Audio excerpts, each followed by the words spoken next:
Hello story lovers, welcome to our channel. ఈరోజు మన కథ ప్రణయమా ప్రళయమా ఎపిసోడ్ 45.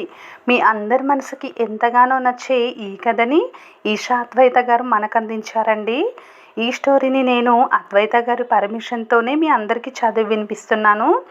సో కథ నచ్చితే ప్లీజ్ మన ఛానల్ని లైక్ చేసి సబ్స్క్రైబ్ చేసుకోండి. చాలామంది చూస్తున్నారు కానీ లైక్ చేయట్లేదండి, ప్లీజ్ లైక్ చేయండి. ఇక ఈరోజు మనం స్టోరీలోకి వెళ్దామా. మేనేజరా అని ఆశ్చర్యంగా భరత్ అడిగేసరికి, అవును అంకుల్, ఇంట్లో బాధ్యతలు ఎక్కువై పాపం పెళ్లి చేసుకోకుండా ఉండిపోయాడు. కాస్త పొట్టిగా ఉంటాడు కానీ మనిషి మంచోడే. పైగా ఆంటీ ఏజే ఉంటుంది.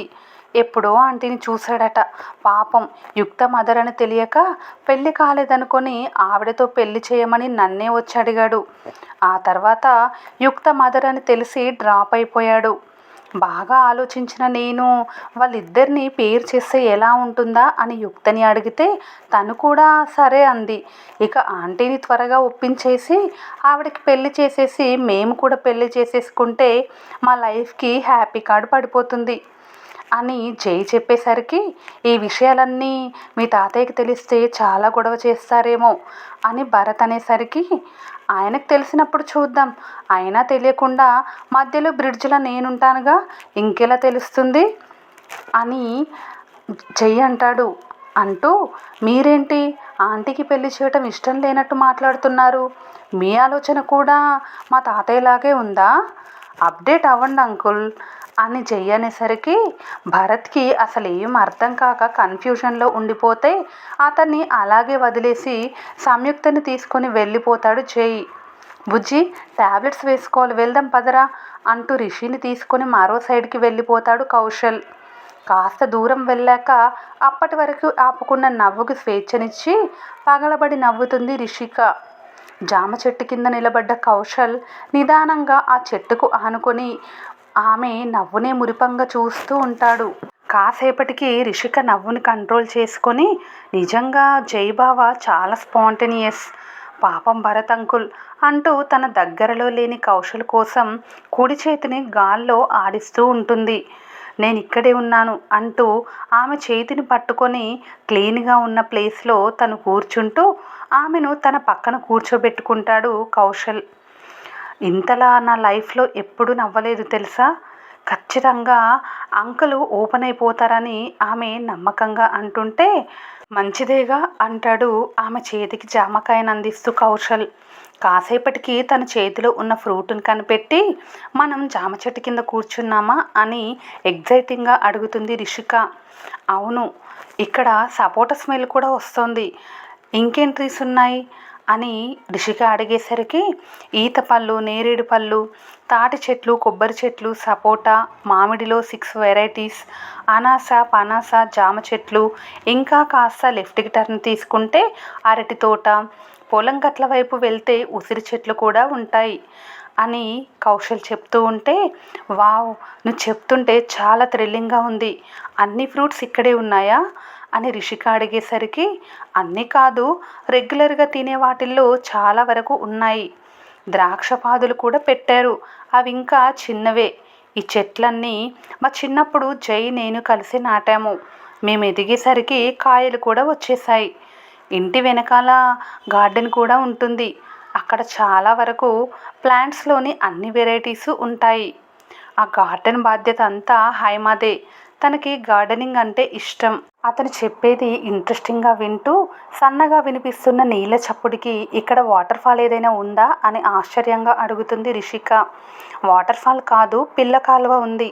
పొలానికి నీళ్లు వెళ్ళటానికి పెద్ద కాలువ నుంచి గండి కొట్టించారు తాతయ్య. పొలాలు దగ్గరలోనే ఉన్నాయా, అందుకేనా ఇక్కడ ఇంత కూల్గా ఉంది అని రిషిక అనేసరికి, ఈ తోట దాటి కాస్త ముందుకు వెళ్తే అన్ని పొలాలే, ఇళ్ళన్నీ రోడ్ సైడ్ ఉంటాయి. మన ఇల్లు ఈ వీధిలో అందరికంటే ఆఖరిగా ఉంది కాబట్టి ఇంటి వెనక మొత్తం పొలాలే ఉంటాయి. ఇంకా మన ఇంటి ముందు ఖాళీ గ్రౌండ్ కూడా ఉంటుంది.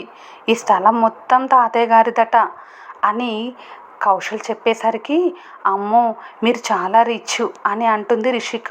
రిచ్ నేను కాదు బుజ్జి, మీ తాతయ్య, డాడీ, బాబాయ్ ఇదంతా ఆయనదే అని చెప్పుకొస్తాడు కౌశల్. కానీ తాతయ్య నిన్నే వారసుడిగా ఫీల్ అవుతారని నాకు తెలిసింది అని అంటుంది రిషి. మామయ్య మీద కోపంతో నన్ను దత్తత తీసుకోవాలనుకున్నారు. ఆ విషయం మా డాడీ సైడ్ వాళ్ళకి నచ్చలేదు. దత్తత వద్దు కానీ మీకు అండగా నా కొడుకు ఉంటాడని చెప్పి ఆయన్ని కన్విన్స్ చేశారట నాన్న. అందరికంటే ఆయనకి నేనే ఎక్కువ ఇష్టం. మామయ్య మీద కోపాన్ని నా మీద ప్రేమగా మార్చుకున్నారు ఆయన.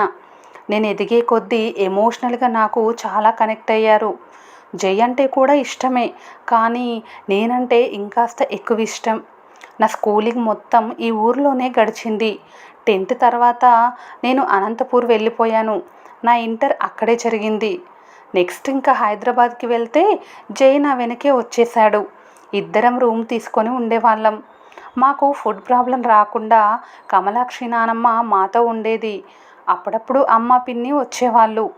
హాలిడేస్ వస్తే ఇద్దరం కలిసి అమ్మమ్మ దగ్గరికి వచ్చేవాళ్ళం. జై స్టడీస్ మీద అస్సలు ఇంట్రెస్ట్ పెట్టేవాడు కాదు.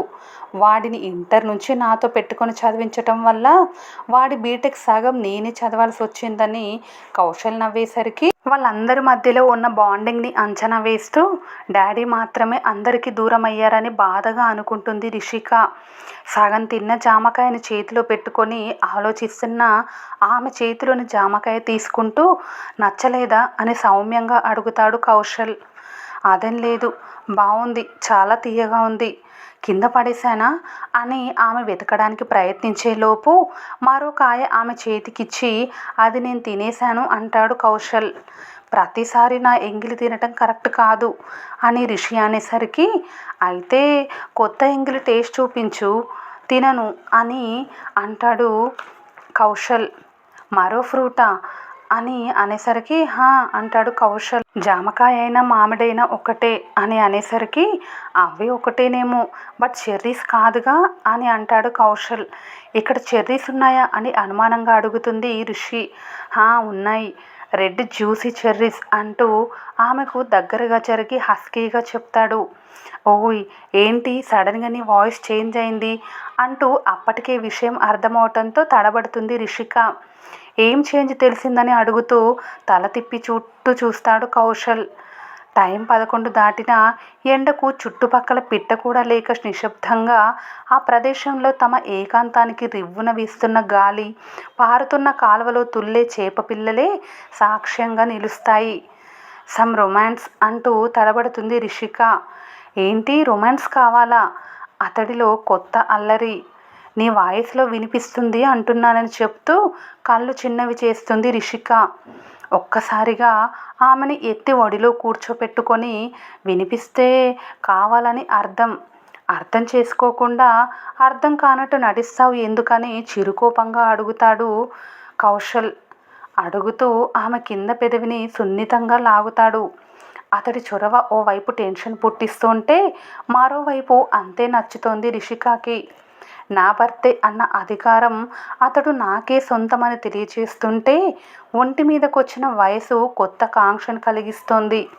తనలాగే అతను ఫీల్ అవుతున్నాడని అర్థమయ్యాక అతన్ని దూరం నెట్టాలనిపించదు ఆమె మనసుకి. బుజ్జి నున్నని ఆమె బుగ్గ నిమురుతూ గారంగా పిలుస్తాడు కౌశల్. చుట్టుపక్కల ఎవరు లేరా అని టెన్షన్తో చేతులు నలుపుకుంటూ అడుగుతుంది రిషిక. లేరు, ప్రశాంతంగా వినిపిస్తుంది అతడి స్వరం.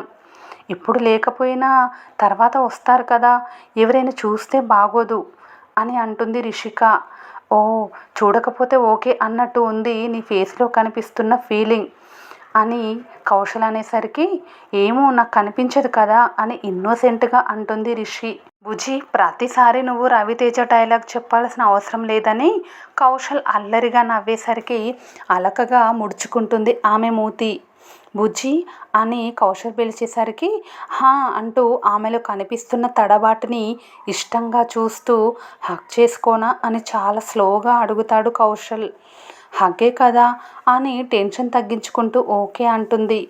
ఆమె బుగ్గల్లో పెదవులు అద్ది టెన్షన్ పడ్డ ఆమెను కౌగిట్లో దాచేస్తాడు కౌశల్.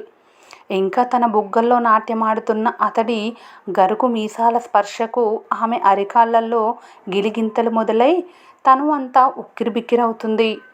రిలాక్స్ అంటూ ఆమె చెవిలో మంత్రం వేస్తున్నట్టు కూల్గా అంటాడు కౌశల్. టెన్షన్ పెడుతోంది నువ్వే, ఆ టెన్షన్ నుంచి బయటపడేస్తోంది నువ్వే.